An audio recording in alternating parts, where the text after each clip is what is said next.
Bismillah ar-Rahman ar-Rahim. Praise be to Allah, we praise Him and we seek His help. And may peace and blessings be upon Prophet Muhammad sallallahu alayhi wasallam and all the prophets and messengers. Dear viewers, Assalamu alaikum wa rahmatullahi wa barakatuh. I would like to welcome you to a new episode of the Prophet's Prayer. With us today is Dr. Yasir Al-Fiqi. Assalamu alaikum wa rahmatullahi wa barakatuh. Last time we explained many of the common mistakes which people do before entering the Salah. And now, inshaAllah, Dr. Yasir is going to help us to demonstrate some of the common mistakes which people do within the Salah itself, some of which can affect, of course, the validity of the prayer. So if I may ask you, Dr. Yasir, please, to begin presenting the Salah, and then we will elaborate and comment on those mistakes. The very first mistake, of course, that some people misunderstands the concept of intention. Intention is a very necessary part of the prayer and any act of worship. In the prayer or any other ibadah, you don't have to utter the intention. You don't have to pronounce it. You don't have to say, I intend to pray, I intend to give sadaqah, because intention, its source is the heart, and that should be between you and Allah subhanahu wa ta'ala.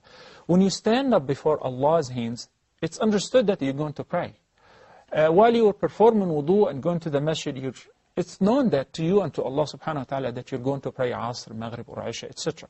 So you don't have to announce or pronounce the intention. Especially the Prophet ﷺ never did so, nor any of his companions. And he commanded us to follow and not to innovate.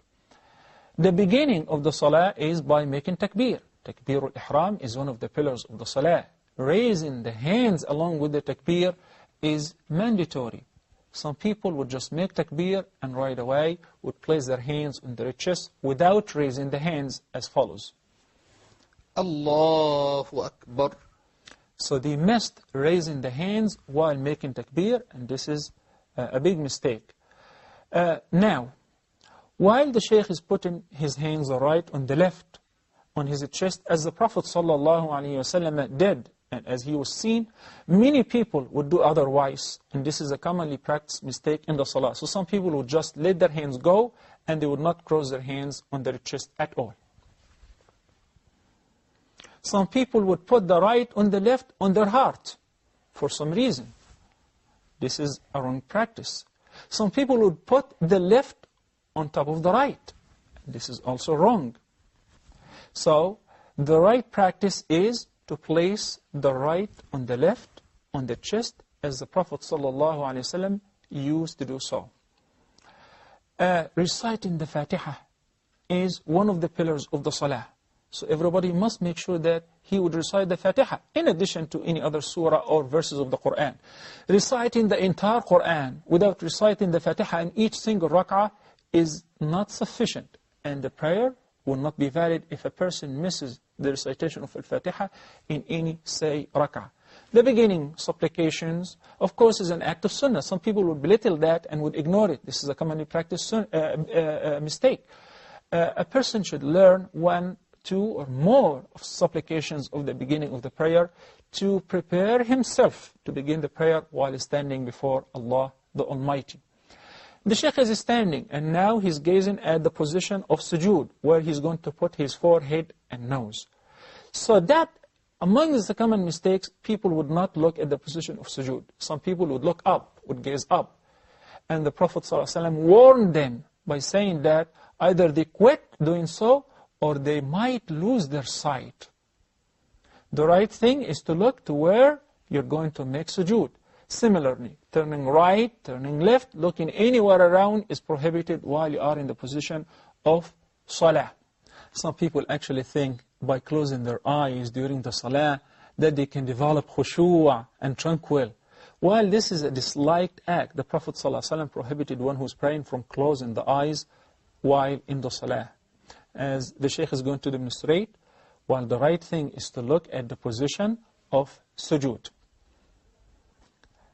Of course, we're going to talk about some other mistakes which people would do if they are praying in Jama'ah, such as not reciting Surah Al-Fatiha, relying on the Imams reciting it on their behalf. Even in the third or the fourth rak'ah, while the Imam should recite on his own, as well as the Musalli afterwards, especially in the third and fourth rak'ah, that the Ma'mum or the follower should recite Al-Fatiha as well. Imam or Ma'mum, everybody must say Ameen. Many people do not say Ameen at all. When the Prophet ﷺ says that, there is a great virtue in reciting Ameen after the Imam finishing reciting Surah Al-Fatiha, because the followers too say Ameen, and the angels as well say Ameen. And whoever is saying of Ameen coincide with the saying of the angels, all his previous sins will be forgiven, as the Prophet ﷺ instructed us. Now, some common mistakes in the position of ruku'. We said that the Prophet ﷺ said to the person who is not praying properly, that you must come to ruku' until you tranquil and you are at ease. So the Shaykh is going to present or demonstrate some of the wrong positions in ruku', such as not making complete ruku', have and have. Please, Shaykh. Allahu Akbar. This position, of course, is refused. This is not ruku', and Allah does not accept a prayer where the person is not complete in his ruku' nor his sujood. Or he might actually do it in excessive by going all the way down. This is also a wrong practice. We also see that the Shaykh is demonstrating another wrong common practice, which is collecting the elbows to his body. A person should keep a distance and spread his arms away from his body while in ruku'. Holding the knees, this is the right practice. Locking the knees and holding them by the hands. That holding any part of the legs instead of the knees, this is a common practice from some people.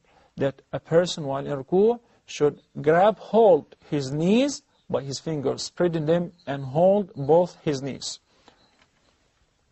Now, and we said that in ruku' we're not allowed to recite any Qur'an. The Prophet ﷺ prohibited the one who's praying from reciting Qur'an in ruku' or in sujood. Now the Shaykh is rising up once again to the standing position, saying Allahu Akbar without raising his hands, while the Sunnah Prophet Muhammad ﷺ is to raise his hands as well while rising up from ruku'. Some of the common mistakes being practiced in sujood. The Shaykh is going to perform sujood right now, and we're going to examine some of the common mistakes. Allahu Akbar. 1. Collecting the elbows to the body and resting them on the thighs. This is a common mistake. Many people do not pay attention to that. Or even resting their elbows on the floor, and the Prophet ﷺ prohibited that, and he said that resembles the sitting of a dog. Also, spreading the fingers away from each other. This is a wrong practice. The right is to collect them, to spread your elbows away from your body and lift them away from the floor. And this is the case of a man or a woman in the prayer. That applies to every person who's praying. When we come to the back, the feet, there should not be any space between them. They should be collected to each other, so that leaving a space or spreading the legs and leaving a space between the feet is a common practice mistake. We said that the Prophet ﷺ emphasized on that there has to be 7 body parts, 7 bones touching the floor or resting against the floor while in sujood. The forehead, the nose, the palms, the knees, and the toes of the feet. The Shaykh is demonstrating a wrong position while he's resting on the tip of the fingers. This is wrong. Or uplifting the feet, or one of them by putting one foot on top of the other. That's incomplete sujood. And of course, if the person does not have all the organs of sujood touching the floor while in sujood, the sujood is invalid. And once sajda invalid in the salah, the entire salah is invalid. Some people would think that it would be sufficient just to put the forehead or the nose. No, both have to touch the floor according to the hadith.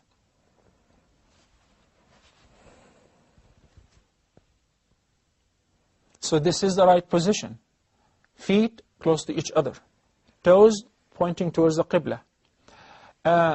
Forehead, nose, palms, knees, feet against the floor completely in the resting position.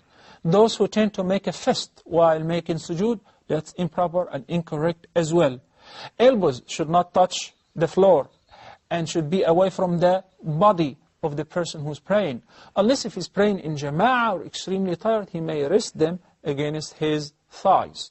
And of course, while you're praying in jama'ah, it's a bit difficult to take that much space, so you just collect them to yourself to give a chance to the person who's praying next to you to pray as well. Well, I think this is a good opportunity to watch some of the common mistakes in sitting in the salah versus the proper way. Some of those mistakes, when a person is not sitting at all, almost is sitting up or is standing up, the Sheikh is going to demonstrate, or not sitting on the left foot. So he's sitting up his toes actually, this is the wrong position. While the right position is to bend your left foot beneath you like a cushion. This is the right position of sitting in the salah. I think this is a good opportunity to see physically some of those common mistakes, to avoid them, inshallah, to have our salah perfectly performed and accepted, hopefully, inshallah azza jal. Since we still have a few minutes, well, when a person is attending the salah in jama'ah and he sees the imam in the ruku' position, he hurries, he rushes to join the imam. The Prophet ﷺ said that if one is attending the jama'ah and on the way, he should not haste. He should walk with tranquility and peace. Then, when you go for ruku', do not forget, since the imam is in the ruku' position, that you have to announce and make takbiratul ihram, because it is one of the pillars of the salah. Those who just go for ruku' directly and make takbir while they are in ruku', their entire prayer is invalid, because they have not made the beginning takbir. If people are praying in jama'ah, the imam was appointed to be followed, so that whenever he says Allahu Akbar, you follow him.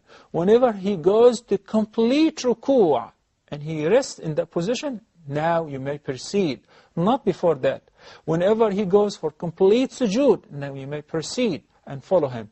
The Prophet ﷺ prohibited us from competing with the imam, going before him or even going equal to him while he's moving, because you're not going to reach before the imam. Dear brothers and sisters, may Allah bless you all and help all of us to pray properly. And I would like to thank Dr. Yasser. Thank you so much for helping us to demonstrate the common mistakes. And please stay tuned. We'll continue next time with the factors of khushu'.